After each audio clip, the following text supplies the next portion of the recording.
So thank you so much again, Ms. Rama Chakaki, for joining me in this interview about VIP.fund and edseed. I'm really looking forward to talking more about these wonderful programs and initiatives that you have. So as I mentioned, we are Student Voices for Refugees, and we are putting together a virtual toolkit that will be launched on World Refugee Day in June, and it focuses mainly on mentorship and scholarship. So the interview will be a bit geared towards both, as VIP.fund and edseed actually does a bit of both. So can you start perhaps by introducing yourself to us and giving us a brief overview of VIP.fund's scholarship and mentorship programs, the mission and the history as well? Sure. So I'm a Syrian American. I grew up between Saudi and Northern Virginia, and spent about 11 years of my career in the Middle East. And while there, I worked with several causes, and then zoomed in on supporting youth impacted by conflict, because I felt that that demographic had the highest potential in terms of both being adaptable, capable to have a strong economic impact given the right support, and through supporting a few youth, you can have a much larger impact on the rest of their population. Plus, they're the ones that are more open to technology and using technology tools that can help scale the impact. So with that in mind, when I moved back to the States, I set up the VIP.fund. Initially, we established as a venture philanthropy fund, and the hope here was to rally philanthropy dollars to set up several edseed type technology platforms that could help youth from a mentorship, from a crowdfunding, from all other perspectives. We kind of leveled our expectations a little bit because we saw how challenging one platform was, let alone creating several.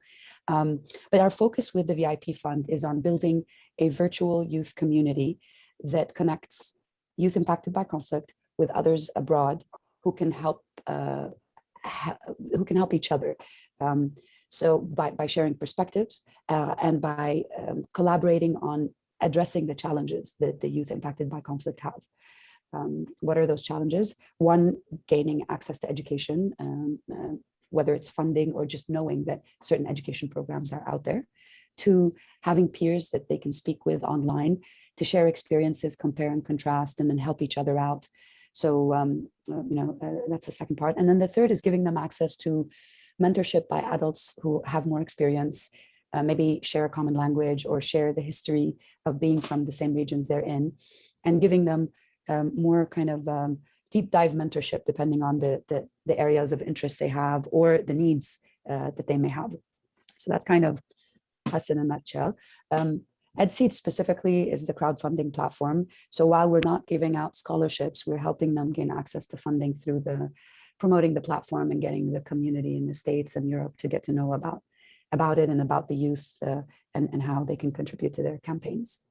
Okay, that is wonderful. I actually think you might have touched upon or even partially answered my second question, but I will ask it in case you want to add something to what you've already mentioned. So just to make sure, is VIP.fund a parent initiative to edseed and the peer-to-peer mentorship program? And what are some less apparent crossovers or areas of overlap or collaboration between VIP.fund and edseed? Do students jointly and directly benefit from both platforms? So yes, the VIP.fund is a parent organization to edseed, and yes, they do benefit from both platforms. Students, after campaigning on edseed, gain access to the volunteers that are coming through the VIP.fund other programs. What are those other programs? We've got the peer-to-peer mentorship. We have a series called Tech Talks, where we invite Silicon Valley entrepreneurs and executives who speak Arabic to present in Arabic to the student population, and then maybe connect them with potential internship or job opportunities. The Syria Digital Lab is another platform under the VIP.fund that we run entrepreneurship type programs for the students that have entrepreneurial interests and want to go down the path of working for themselves. And then this year we've launched, and there's a mentorship running program that invites and connects mentors, the more adult mentors with our students. And lastly, this year we're introducing a new program called Douara, which is a program focused on women and the students or the young entrepreneurs we're working with. And it's more of a kind of a women's circle that both allows them to talk about topics that are maybe more relevant to them, but also get some of the emotional and mental health support that they feel they need. That is so wonderful, and we really look forward to delving in more depth in the new program that's upcoming. I'm really sure it will have some very interesting insights. So also, you might have touched upon my third question. So I was going to ask you if there was a continuous mentorship component included within the programs, which you mentioned that yes, there was. However, regarding that mentorship component, sorry, is it a condition for students to receive the funds, or is it optional and they can select whether they want it or not? Receive the funds through edseed? Mm-hmm. It's optional. Those who are, some of the students and entrepreneurs being mentored are not necessarily on edseed. Mm-hmm. Okay, wonderful. So the edseed website mentions that the campaign funds go towards tuition fees and related expenses.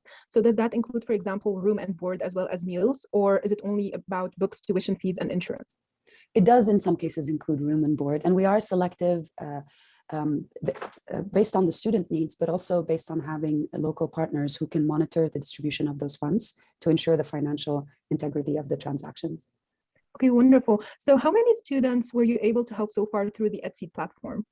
So we've had over 500 students that have come through edseed. Not all of them ended up crowdfunding. Some of them, as they were building their campaigns, received third-party funds because of just being more visible. Others ended up getting scholarship from their universities when they saw that there's this happening, and others opted out of crowdfunding after they, there wasn't, either they felt that it wasn't needed, but they benefited from the training and the public speaking and all of those activities that happened at the beginning. We've had over 100 to 170 already receive tuition benefits through the platform. Wow, it is very impressive and very impactful. So as you know now, COVID has really brought with it a lot of additional challenges. So have students, for example, been offered mental health assistance or additional support now during COVID? So for example, it could be perhaps related to technological equipment or anything of that sort that they would need in their studies? So yes, we've had both mental health and technology distributions. On the tech side, mostly the students in the Zaatari camp and in the Lebanese refugee camps have been receiving funds for either internet access or laptops. For the mental health, it's been on a case-by-case basis, and it's been ongoing since, I want to say, maybe April of last year. So for some students, it's a one-on-one. For others, it's a group format, depending on the degree of challenges they're facing. And then with a few students who've had more severe anxiety challenges, we've collaborated with local medical organizations to address that. Oh, wow. This is, really great to hear, because it really feels like you go above and beyond in helping students, which is always wonderful. And it just speaks a lot to how much you care about these initiatives and, of course, about the students. So the website, and I think here I'm referring to edseed, mentions 8% operations and processing fees, divided into 3% for credit card processing and 5% as a platform fee. So what does this platform fee go towards? Is it towards staffing, investments in student campaigns, or any other type of investment or redirection? Sure. So far, I mean, these funds, like I think last year, the total sum of that 5% that we received was around $3,000. So that barely covers a little bit of our accounting and technology platform operations fees. That's really all that it accounts for. The 3% is a Stripe fee, if you're familiar with Stripe, the online payment service provider. So not really credit cards, but close enough. And then a lot of our donors end up covering that extra fee with their payment. So it's not being deducted from the student accounts. The donors are adding that on top of the fee. I think over 70% of those transaction fees are covered by donors. This is really wonderful to hear. And thank you so much for actually answering the question. It's so great to see your transparency, and it's wonderful. So moving on to, or focusing a bit more on the donors, what is your donor recruitment strategy and advertising strategy? So of course, besides reaching out to the organizations who work with refugees in the partner countries or in the countries of focus, also are your donors mostly one-time donors, or are they recurrent donors? So we have a mix of one-time and recurring donations, and we're increasing the recurring donations as we move forward. The source has been word of mouth, volunteer conversion to donors. So they come and volunteer, and then they like it and they donate. Social media accounts for some of the donations we get. Email marketing, I've built a list over the years of recurring donors who generously contribute. And then any opportunity we get to speak to the public, people like what they hear, and then they end up supporting it.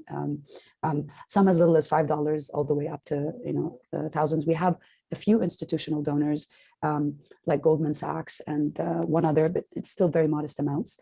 And then lastly, we're very proud that some of our students donate to other students. So students who've graduated have turned around and started donating to their fellow students. I just really love, hearing about people who are paying it forward. It's just wonderful, and it's just really great to see how much you are shaping people's lives, because that speaks also volumes to how much their lives are being shaped and how much they would like to contribute to shaping others' lives. So obviously, I imagine donor recruitment to be sometimes a bit challenging, but besides that, what are some of the biggest challenges that you have encountered with either edseed or VIPfund? Scalability, obviously. When I launched edseed, the idea was in 3 years we would address 6,000 students. So going from 6,000 to 100, 170 has been a little bit of a strain for me personally, because I'm used to building software systems that scale. But then looking at how challenging the onboarding process of students is, and being able to take a story of a refugee who may have grown up in a very rural community, only speaks Arabic, has been traumatized by the issues they're seeing, and transforming that to a very unique and compelling story that an American audience understands. I think that's been our biggest bottleneck. We can only onboard right now, I think, 5 campaigns at a time, because of how difficult it is to get that story across in a way that's easy and clear. As we improve our process and get more volunteers on that front end, we should be able to support more students. And we've chosen not to have group campaigns. Like if you go to LaunchGood or other platforms, they make an institution campaigns. Are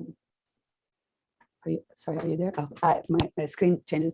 So an institution campaigns, and like, let's say the AUB will campaign and get $100,000 for its students, whereas we're specifically doing it one student at a time, to make sure that in the process they learn skills on how to market themselves, how to present themselves, how to create a profile that can then transition to a LinkedIn profile. And with that, they learn how to use tools like WordPress, like Slack, to communicate with others. And all that learning will then help them with their employability skills, let's say. Yeah, it certainly requires, a lot of determination and a lot of time and passion and effort, and you obviously have all of these components. And I'm just loving how these questions seem to be kind of flowing into each other. So you touched a bit upon stories and really how to build these stories that would let's say attract donors or really represent the challenges that refugees and IDPs are experiencing. So my next question actually relates to stories. Is there a particularly significant or touching success story related to one of the students that you would like to share with us? So Maher is one of our students who's Syrian in Lebanon, en route to Lebanon. When he was fleeing the conflict, there was an explosion close by and he lost his eyesight. When he was in Syria, he had already dropped out of high school and was working as a mechanic.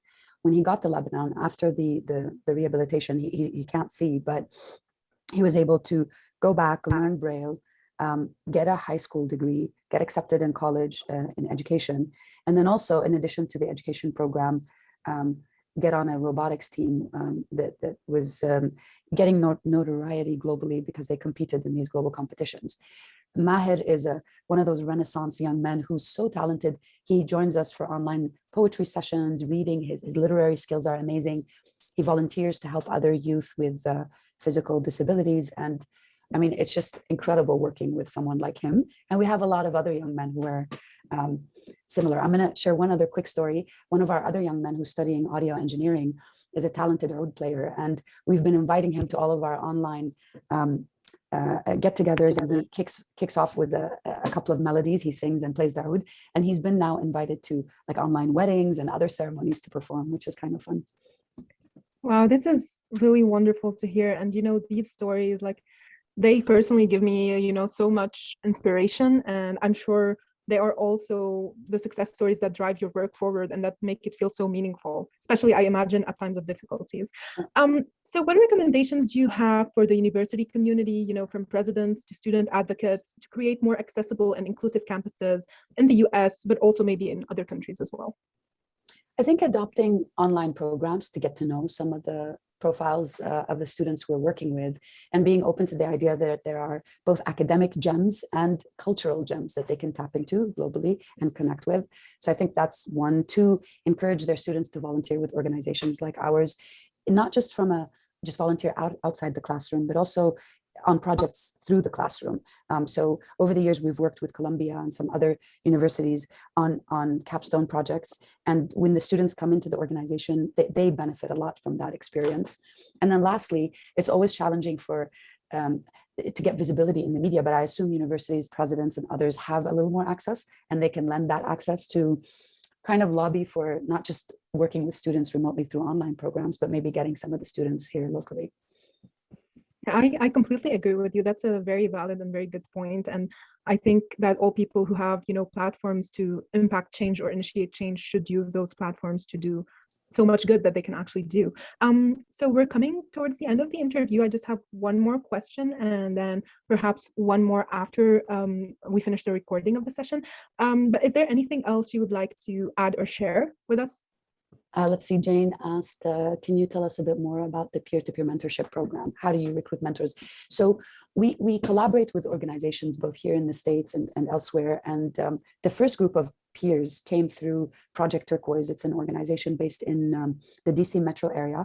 And they're a group of doctors who went to Zaatari camp, met some of the youth while they're on the trip, and then went back again and took their own children, young adults, with them, and those kids formed bonds with the kids there. And then they came here, and we helped them both fund the students and connect with them virtually. That's how that peer-to-peer mentorship program kicked off. Then now we just recruit through word of mouth and social media and our respective networks to just get more. And we'd love to get more through universities, if that's, that may be something that, like one of our board members, Gail Vignola, is a professor at Seton Hall University, and she's an active recruiter for us. A lot of her students end up being part of the peer-to-peer mentorship program. And one last point, the lady who runs the peer-to-peer mentorship, Hiba Salim, studies at Cambridge University, and a lot of the mentors also come through her affiliates at Cambridge and Oxford and other universities in Europe.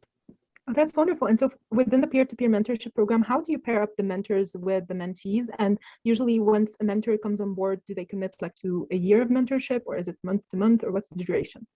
So we try and get them into a 6-week program first. And if that works, they just continue on a rolling basis.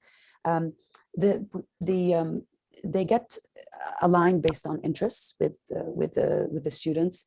And then to answer your question, Jane, we do run a kind of a mentorship accreditation program. It's not, it's like a 3-day, 1 hour or 2-hour workshop per day, where we're giving them a background on the students and their abilities and capabilities. And then we also give them some training on like body language, on asking more than, telling people, on how to escalate issues if issues arise during the calls. And then we usually do pre and post session reviews with them just to make sure that things are in order.